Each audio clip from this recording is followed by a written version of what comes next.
ചേട്ടോ അപ്പോൾ വണ്ടി ഒരു 4-5 ദിവസമായി എടുത്തിട്ട് വണ്ടി സ്റ്റാർട്ടാവണില്ല. അപ്പോൾ ഞാൻ ചേട്ടനോട് പറഞ്ഞു വണ്ടി ഓഫായി കഴിഞ്ഞാൽ സ്റ്റാർട്ടാവില്ല, തള്ളണ്ടി വരുമെന്ന് പറഞ്ഞു. അപ്പോൾ ഞാൻ എന്നിട്ടും ഈ വണ്ടിയും കൊണ്ട് എന്ത് ചെയ്യാൻ പഠിപ്പിക്കാൻ വേണ്ടി ഇറങ്ങിയതാണ്. കാരണം നമുക്ക് ഈ വണ്ടിക്ക് ബുദ്ധിമുട്ടുണ്ട്, ബാറ്ററി ഇല്ല, വണ്ടി സ്റ്റാർട്ടാവില്ല. അപ്പോൾ ഇനി തള്ളിയാലേ നമ്മുടെ ഈ വണ്ടി സ്റ്റാർട്ടാവുള്ളൂ. അപ്പോൾ ജസ്റ്റ് എന്ത് ചെയ്യണം, നമുക്ക് പല ബുദ്ധിമുട്ടുകളും വരും. ചിലപ്പോൾ ഓടിക്കൊണ്ടിരിക്കുന്ന വണ്ടിക്ക് ബ്രേക്ക് ചിലപ്പോൾ കുറവ് വരും, ബാറ്ററി കുറവുണ്ടെങ്കിൽ നമ്മൾ എന്ത് ചെയ്യണം, അത് കണ്ടറിഞ്ഞ് ഓഫാകാതെ എടുക്കാൻ വേണ്ടിയിട്ടാണ് ഞാൻ മുൻകൂട്ടി എന്ത് ചെയ്തത്, ബാറ്ററി ചാർജ് ഇല്ല, തള്ളി സ്റ്റാർട്ടാക്കണം, എടുക്കണം എന്ന് പറഞ്ഞത്. ഓക്കെ, അപ്പോൾ ചിലപ്പം ഇനി ആ ബാറ്ററി കുറഞ്ഞ വണ്ടി നമുക്ക് തള്ളി എങ്ങനെ എടുക്കാം, അതിനി ഇപ്പോൾ എന്താ നമ്മുടെ വണ്ടി ബേക്കോട്ട് പോകാൻ കാരണം എന്നാ, ഇപ്പോൾ നമ്മുടെ വണ്ടി ഇവിടുന്ന് ബേക്കോട്ട് പോകാൻ കാരണം എന്നാ, ചേട്ടനൊന്ന് പറഞ്ഞു തരുമോ? ക്ലച്ച് ചവിട്ടി. നമ്മൾ ഏത് ഗിയറിലാണ് ഉള്ളത്? ഓക്കെ, അപ്പോൾ ഇങ്ങനെയുള്ള വണ്ടി ക്ലച്ച് ചവിട്ടി പിടിച്ചു കഴിഞ്ഞാൽ നമ്മുടെ വണ്ടി എങ്ങോട്ട് പോകും, എങ്ങോട്ടാണ് ഇറക്കുമെങ്കിൽ അങ്ങോട്ട് പോകും. ഇപ്പം നമ്മുടെ ഇറക്കം എങ്ങോട്ടാ, ബേക്കോട്ടാണ്. അപ്പോൾ ഇനി ക്ലച്ചിൽ നിന്ന് കാലെടുത്തിട്ടില്ല എന്നുണ്ടെങ്കിൽ നമ്മുടെ വണ്ടി ഒരു പ്രാവശ്യം കൂടെ ബ്രേക്ക് ഓട്ടാൻ കിട്ടും, പിന്നെ ബ്രേക്ക് ഓട്ടാൻ ഉണ്ടാവില്ല. കാരണം നമ്മുടെ വണ്ടിയുടെ എഞ്ചിൻ എന്താണ്, ഓഫാണ്. അപ്പോൾ എഞ്ചിൻ ഓഫായിട്ടുള്ള വണ്ടി നമ്മൾ എന്ത് ചെയ്യരുത്, ക്ലച്ച് ചവിട്ടി പിടിച്ചു കഴിഞ്ഞാൽ വണ്ടി ന്യൂട്രായി കഴിഞ്ഞിട്ട് എന്ത് ചെയ്യും, എങ്ങോട്ടാ ഇറക്കുമെങ്കിൽ അങ്ങോട്ട് ഉരുണ്ടു പോകും. അപ്പോൾ നമുക്ക് ഇനി എന്ത് ചെയ്യാം, ഈ വണ്ടി സ്റ്റാർട്ടാവുമെന്ന് നമുക്ക് നോക്കണം. നമ്മൾ ചെയ്യാൻ സ്റ്റാർട്ടിങ്ങിന് ഇട്ടായിരുന്നു, നമുക്ക് നോക്കാവുന്നു. അപ്പോൾ ഈ വീഡിയോസൊക്കെ എടുക്കുന്നത് പഠിച്ച് എക്സ്പീരിയൻസ് ഉള്ളവർക്കല്ല, പഠിച്ചുകൊണ്ടിരിക്കുന്ന തുടക്കക്കാർക്ക് കാണാൻ വേണ്ടി ജസ്റ്റ് മാത്രം എടുക്കുകയാണ്. എത്രത്തോളം അവർക്ക് ഉപകാരപ്പെടുന്ന എനിക്കറിയില്ല. എനിക്ക് പറയുമ്പോൾ ഞാൻ എന്ത് ചെയ്യും, ആ വീഡിയോയിൽ ഉൾപ്പെടുത്തും. അപ്പോൾ നമുക്ക് എന്ത് ചെയ്യാം, ഒന്ന് ന്യൂട്രാക്കാം, ഒന്ന് അടിച്ചു നോക്കാം.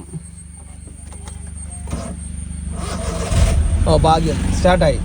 അപ്പോൾ നമ്മുടെ വണ്ടി സ്റ്റാർട്ടായി. അപ്പോൾ നമ്മളിന്ന് ഞാൻ നിൻ്റെ വീട്ടിൽ വന്നിട്ട് ബാറ്ററിയിൽ വെള്ളം നോക്കി കണ്ടായിരുന്നോ, ബക്കറ്റിൽ നിന്ന് വെള്ളം ഒഴിച്ച് കണ്ടായിരുന്നോ? അപ്പോൾ അതിൻ്റെ റിസൾട്ട് നമുക്ക് കിട്ടി, വണ്ടി സ്റ്റാർട്ടായി. പിന്നെ ഒരു 6-7 ദിവസമായി എടുത്തിട്ട് ഈ വണ്ടിക്ക് ആളില്ലായിരുന്നു. അപ്പോൾ നമ്മളിപ്പോൾ എന്താണ് ഓൾറെഡിയിൽ ഈ വണ്ടിക്ക് ബാറ്ററിക്ക് കംപ്ലൈൻറ്റ് ഉണ്ടെന്ന് ചേട്ടൻ അറിയാം. അപ്പോൾ ഇവിടെ നമ്മളൊരു ചെറിയ കയറ്റത്തിലാണ് ഉള്ളതെന്നും ചേട്ടൻ അറിയാം. ഇപ്പോൾ നമ്മൾ ഏത് ഗിയറിലാണ് വണ്ടി സ്റ്റാർട്ടാക്കിയത് നോക്കിക്കേ, ഏത് ഗിയറിലാണ് സ്റ്റാർട്ടാക്കിയത് നമ്മുടെ വണ്ടി?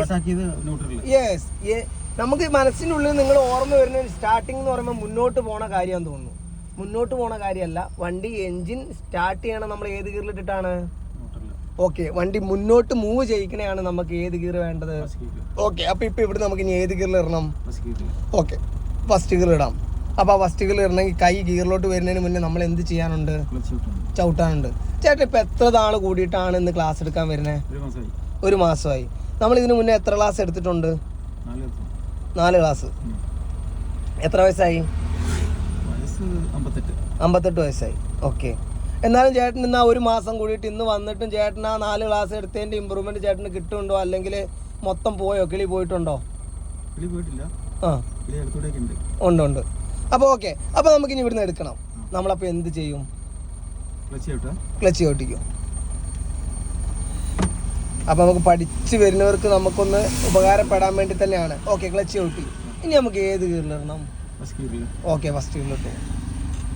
അപ്പോൾ നമ്മുടെ മനസ്സിൽ ഓർമ്മ വേണം, ഈ ഫസ്റ്റ് ഗിയറിൻ്റെ ഫസ്റ്റ് ഗിയറിൽ നമുക്ക് എത്ര വരെ കുറച്ച് പോകാം? വണ്ടി കുത്തനോടെ വരെ, നിൽക്കണോടെ വരെ നമുക്ക് ഏത് ഗിയറിൽ, ഈ ഫസ്റ്റ് ഗിയറിൽ എന്ത് ചെയ്യാം, കുറച്ച് പോകാം. ഇതിൻ്റെ സ്പീഡിൽ പോവുകയാണെങ്കിൽ എത്ര ഗിയർ സ്പീഡ് വരെ നമുക്ക് ഈ ഫസ്റ്റ് ഗിയറിൽ പോകാം? മിനിമം 10. 10ൻ്റെ മേലോട്ട് നമുക്ക് പോകേണ്ട ആവശ്യമുണ്ടോ? ഇല്ല. ആ ഒരു ബോധം ആർക്ക് വേണം? ഓടിക്കുന്നവർക്ക് വേണം. അപ്പോൾ ഇപ്പോൾ നമ്മൾ ഇവിടുന്ന് ക്ലച്ച് ചവിട്ടി ഫസ്റ്റ് ഗിയറിലിട്ടു, ബ്രേക്കിൽ നിന്ന് ഇപ്പോൾ കാലെടുത്താൽ ഇവിടെ എന്താ സംഭവിക്കുക? ഒന്ന് മെല്ലെ ഒന്ന് അനക്കിക്കോ, ഒന്ന് ജസ്റ്റ് ഉപ്പ് നോക്കണ പോലെ മെല്ലെ ഒന്ന് അനക്കി നോക്കി. ആ, ജസ്റ്റ് നനക്ക്. ഓക്കെ, ചേട്ടന് ഉറപ്പ് വരാനാ. അപ്പോൾ എങ്ങോട്ട് പോകുന്നുണ്ട്? ബേക്കിലോട്ട്. അപ്പോൾ ഇനി ഇവിടുന്ന് ക്ലച്ച് ഫുള്ള് ഞാൻ ചവിട്ടിയിട്ടില്ല കേട്ടോ, എൻ്റെ കാലം ഇവിടെ മാറ്റി വെച്ചേക്കുവാണ്, ഞാൻ ചവിട്ടിയിട്ടില്ല. ചേട്ടൻ തന്നെയാണ് എന്ത് ചെയ്യണേ, ശ്രമിക്കണേ. 1 മാസം കൂടിയിട്ട് ഒരു 4 ക്ലാസ് എടുത്തിട്ട് പോയതാണ്. ഒരു 58 വയസ്സോളം ഉണ്ട്. വയസ്സിന് നമുക്കിവിടെ ഒരു പ്രശ്നമില്ല, മനസ്സാണ് ഇവിടെ സെറ്റ്. അപ്പോൾ ഇപ്പോൾ ഇവിടെ നമ്മൾ ബ്രേക്കിൽ നിന്ന് കാലെടുത്ത് നമ്മുടെ വണ്ടി പിറകോട്ട് പോകും. അപ്പോൾ ഇനി നമുക്ക് മുന്നോട്ട് പോകണമെങ്കിൽ നമ്മൾ ഇനി എന്ത് ചെയ്യണം? അപ്പോൾ ക്ലച്ചിൽ നിന്ന് മെല്ലെ എടുക്കണം. പക്ഷെ ഒറ്റയെടുക്കൽ എടുത്താൽ നേരത്തെ ഓഫ് ആയതുപോലെ നമ്മുടെ വണ്ടി എന്താവും, ഓഫാവും. ചിലപ്പോൾ സ്റ്റാർട്ട് ആയിക്കൊള്ളണമെന്നില്ല. ഓക്കെ, ഇപ്പോൾ നമുക്ക് ചെറിയ തോതിലൊരു വൈബ്രേഷൻ ചേട്ടന് അനുഭവപ്പെടുന്നുണ്ടോ? ഓക്കെ, ഈ അനുഭവം വന്നപ്പോൾ ഇനി ആ ക്ലച്ചിന് നമ്മൾ താഴോട്ട് ചവിട്ടരുത്, പക്ഷെ മേലോട്ട് പൊക്കുകയും ചെയ്യരുത്. ആ എൻഡിങ്ങിൽ അവിടെ അങ്ങനെ നിൽക്കുവാണ്. ആ സമയത്ത് നമ്മൾ ബ്രേക്കിൽ നിന്ന് വീണ്ടും മെല്ലെ നമ്മൾ എന്താക്കി, ഒന്ന് എടുത്തു നോക്കി, മെല്ലെ ഒന്ന് എടുത്തു നോക്കി, ബ്രേക്കിൽ നിന്ന് എടുത്തു നോക്കി, മെല്ലെ ഒന്ന് എടുത്തു നോക്ക്, കാല് മാറ്റി നോക്കി. ഇനി ഇപ്പം നോക്ക്, നമ്മുടെ വണ്ടി ബേക്കോട്ട് പോകുന്നുണ്ടോ? നമ്മുടെ വണ്ടി എങ്ങനെയാണ് നിൽക്കണേ? ക്ലച്ചിൽ നിൽക്കുവാണ്. ഇനി നമ്മൾ ക്ലച്ച് പൊക്കിയാൽ നമ്മുടെ വണ്ടി ഇവിടെ എന്താവും? ഓഫാവും. കാരണം എന്താ, ഇപ്പൊ വണ്ടി എന്ന് പറഞ്ഞിങ്ങനെ നിൽക്കുവാണ്. ഇനി ഇവന് മുന്നോട്ട് പോകണമെന്നുണ്ടെങ്കിൽ നമ്മൾ എന്ത് കൊടുക്കണം? ഒറ്റ ചവിട്ട് ഓട്ടി കഴിഞ്ഞാൽ ഒറ്റ പോക്കും. ആക്സിഡന്റ് നമ്മൾ മെല്ലെ സ്നേഹിച്ച് മെല്ലെ ഒന്ന് ചവിട്ടി നോക്കിയേ, നല്ല സോഫ്റ്റ് ആയിട്ട് ചവിട്ടിക്കോ മെല്ലെ ചവിട്ടി. ആ സൗണ്ട് വന്നോട്ടെ, ആ സൗണ്ട് വരട്ടെ, ഇച്ചിരി കൂടെ വന്നോട്ടെ, പേടിക്കണ്ട.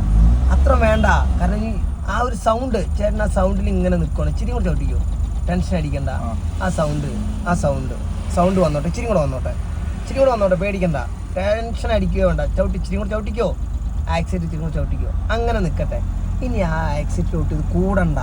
ഇനി നമുക്ക് ഈ ഇമ്പ്രൂവ്മെന്റ് കിട്ടണമെന്നുണ്ടെങ്കിൽ ആ ക്ലച്ചിനെ നമ്മൾ എന്ത് ചെയ്യാണ്? ഒറ്റപ്പൊക്ക് പൊക്കാതെ മെല്ലെ സ്നേഹിക്ക്, മെല്ലെ ക്ലച്ച് ലൂസാക്ക്, മെല്ലെ അങ്ങനെ പിടിച്ചാൽ മതി. ഇപ്പൊ നമ്മുടെ വണ്ടി ഉരുളാൻ തുടങ്ങി. ഇനി ആ ക്ലച്ചിന്ന് ചേട്ടൻ ആ കാലിന്ന് എടുത്ത് മാറ്റി നോക്കിയേ, എന്തെങ്കിലും സംഭവിച്ചോ? അപ്പൊ ഇതിനും മേലെ സ്പീഡിൽ നമ്മൾ ഇനി ഈ ഗിയറിൽ പോകരുത്. ഇനി ഇതിലും മേലെ സ്പീഡിൽ പോകണമെങ്കിൽ ചേട്ടന് ഏത് ഗിയറിലോട്ട് വരണം? സെക്കൻഡ് ഗിയറിൽ. ഇപ്പൊ മുന്നോട്ട് നോക്കാൻ നടന്നു പോകണം, ചേട്ടനെ നോക്കണം. എന്നിട്ട് ചേട്ടൻ്റെ കൈ അവിടെ ഉണ്ട്, നമുക്കത് തട്ടാതെ പോകണമെങ്കിൽ ചേട്ടൻ കഴിഞ്ഞിട്ട് അവിടെ ഒരു സ്കൂട്ടർ കിടക്കണ്ട, ആക്റ്റീവ, അത്രയും ദൂരം മുന്നോട്ട് നോക്ക്. അപ്പോൾ നമ്മുടെ വണ്ടി ഈ റോഡിൽ നടുക്കിലാണോ സൈഡിലാണോ മനസ്സിലാവും. മുന്നോട്ട് അത്രയും വരാനില്ല. ആ സ്കൂട്ടർ കിടക്കുന്ന അത്രയും ദൂരം മുന്നോട്ട് നോക്കിയോ, അത്രയും ദൂരം മുന്നോട്ട് നോക്കുമ്പോൾ നമുക്ക് ഇച്ചിരി ഉള്ളൂ. നമ്മൾ ഈ ലെഫ്റ്റ് സൈഡ് ചേർന്ന് പഠിക്കുവാണെങ്കിൽ നമ്മൾ മനസ്സിൽ വിജയം. ഇപ്പം നോക്ക് വണ്ടിയുടെ മുഖം എങ്ങോട്ടാണ് പോകണമെന്ന് നോക്ക്. ഓക്കെ, അപ്പോൾ ആ മുഖം ഇപ്പം എന്തായി? ആ തിരിച്ചിപ്പം എന്തായി? നേരെയായി. അപ്പം നമുക്ക് ഈ ലെഫ്റ്റ് സൈഡ് നോക്കി റോഡിൻ്റെ അവസ്ഥയ്ക്ക് തിരിക്കുവാണെങ്കിൽ നമ്മൾ മനസ്സിൽ വിചാരിക്കുന്ന അത്രയും ഒരു 50% നമ്മൾ വിചാരിച്ചിട്ടുണ്ടെങ്കിൽ നമുക്കൊരു 10% നമുക്ക് എന്തുള്ളൂ? ഈ ലെഫ്റ്റ് സൈഡ് നോക്കി ചെയ്യാനുള്ളൂ. അപ്പോൾ ഇപ്പോൾ വണ്ടിയുടെ മുഖം നോക്കുക, അപ്പോൾ മനസ്സിലാവും. നമ്മുടെ വണ്ടിയുടെ മുഖം നോക്ക്, മനസ്സിലായി. അപ്പോൾ നമ്മൾ അങ്ങനെ പോവാം. അപ്പോൾ ആ വളവ് നമുക്ക് വളയ്ക്കണം. അപ്പോൾ പലർക്കും ഉള്ളതാണ് ഈ വളവ് വളയ്ക്കുമ്പോൾ എത്ര പ്രാവശ്യം തിരിക്കണം എന്ന്. അതെനിക്ക് പറഞ്ഞു എന്ന് മനസ്സിലാക്കാൻ പറ്റില്ല, പക്ഷെ നിങ്ങൾക്ക് ചെയ്ത് മനസ്സിലാവും. ഇപ്പോൾ ചേട്ടൻ്റെ സ്റ്റിയറിംഗ് ഞാൻ കാണിക്കുന്നുണ്ട്, മുന്നോട്ട് നോക്കിയോ. സ്റ്റിയറിംഗ് നമ്മൾ കാണിക്കുന്നുണ്ട്, ഇവിടുന്ന് വണ്ടി തിരിയാനുണ്ട്. അപ്പോൾ മുന്നോട്ട് നമ്മൾ ആ മുഖം നോക്കുവാണ്. ഇനി നമുക്ക് തിരിക്കാനുണ്ടോ ചേട്ടാ? ഇല്ല. ഇനി ആ വണ്ടി റോഡ് നേരെയായി വരുമ്പോൾ നമുക്ക് ആ തിരിച്ചു കഴിഞ്ഞാൽ എന്ത് ചെയ്യാനുള്ളൂ? നേരെയാക്കാനുള്ളൂ. അപ്പോൾ മുന്നോട്ട് നോക്കും. അപ്പോൾ ഇന്നോവ കിടക്കണോണ്ട് ഇനി നമുക്ക് എങ്ങോട്ട് അടുക്കാനില്ല? ഇങ്ങോട്ട് അടുക്കാനില്ല.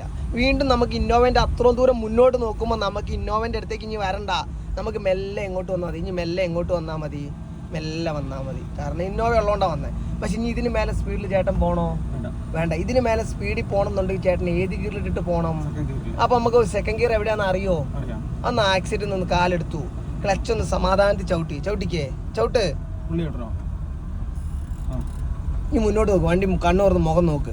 ഈ ഗിയർ ഇടുമ്പോൾ ക്ലച്ച് എന്ത് ചെയ്യണം? ഫുള്ള് ചവിട്ടിയാൽ. ഇപ്പോഴൊന്നും നമ്മൾ ആ ക്ലച്ച് ചവിട്ടിയതിൻ്റെ ഫലം കിട്ടിയില്ല. ക്ലച്ച് ചവിട്ടണമെങ്കിൽ എന്തോരം ചവിട്ടണം? മുന്നോട്ട് വണ്ടിയുടെ മുഖം സ്റ്റിയറിംഗ് നോക്ക്. ക്ലച്ചിൻ്റെ റിസൾട്ട് കിട്ടണമെങ്കിൽ ക്ലച്ച് എന്തോരം ചവിട്ടണം? ഇപ്പോഴും നമ്മൾ ഫസ്റ്റ് ഗിയറിൻ്റെ പവർ തന്നെ ഉള്ളൂ. കാരണം ആ ഫസ്റ്റിന്ന് ഈ വണ്ടീൻ്റെ ഗിയർ എന്താവണം? ന്യൂട്രലോട്ടാവണമെങ്കിൽ ക്ലച്ച് എന്ത് ചെയ്യണം? ഫുള്ള് ചവിട്ടണം. ചേട്ടൻ ഒന്ന് ഫുള്ള് ചവിട്ടിക്കേ, ക്ലച്ച് ഫുള്ള് ചവിട്ട്. ശ്രദ്ധിക്കുക, ഞാൻ പറഞ്ഞ ഇപ്പോഴാണ് എന്തായത്? ഈ ഫസ്റ്റിന്ന് വിട്ടു.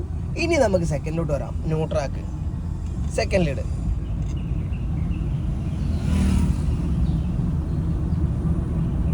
ബ്രേക്ക് ചവിട്ടിക്കേ, വണ്ടി മെല്ലെ ഇവിടെ നിർത്ത്. ബ്രേക്ക് ചവിട്ടി മെല്ലെ നിർത്ത്. ഇപ്പം നമ്മൾ ഒന്ന് ഫസ്റ്റ് ഗിയറിലിട്ടെ, ക്ലച്ച് പൊക്കല്ലേ, ഫസ്റ്റിലിട്. ഓക്കെ, ഇവിടുന്ന് ഇനി ഞാൻ സെക്കൻഡിലിടാൻ പറഞ്ഞാൽ ആദ്യം നമുക്ക് എങ്ങോട്ടാ വരണ്ടേ? ന്യൂട്രൽ. ഒന്ന് ഫ്രീ ആയിട്ടൊന്ന് ന്യൂട്രൽ വന്നേ, വില ഒന്നും പിടിക്കണ്ട. ഇനി സെക്കൻഡ് ഗിയർ വരണമെങ്കിൽ എങ്ങോട്ട് ചേർത്ത് വന്നാലേ സെക്കൻഡ് ആവുള്ളൂ? എന്നാൽ ഇങ്ങോട്ട് വാ, ഇങ്ങോട്ട് ആദ്യം നേരെ വാ. ഓക്കെ, എന്നിട്ടിട്. ചേട്ടൻ അങ്ങനെയാണോ നേരത്തെ ഇട്ടേ? അല്ല. ഓക്കെ, അപ്പോൾ അടുത്ത വീഡിയോ കാണാം. ബൈ.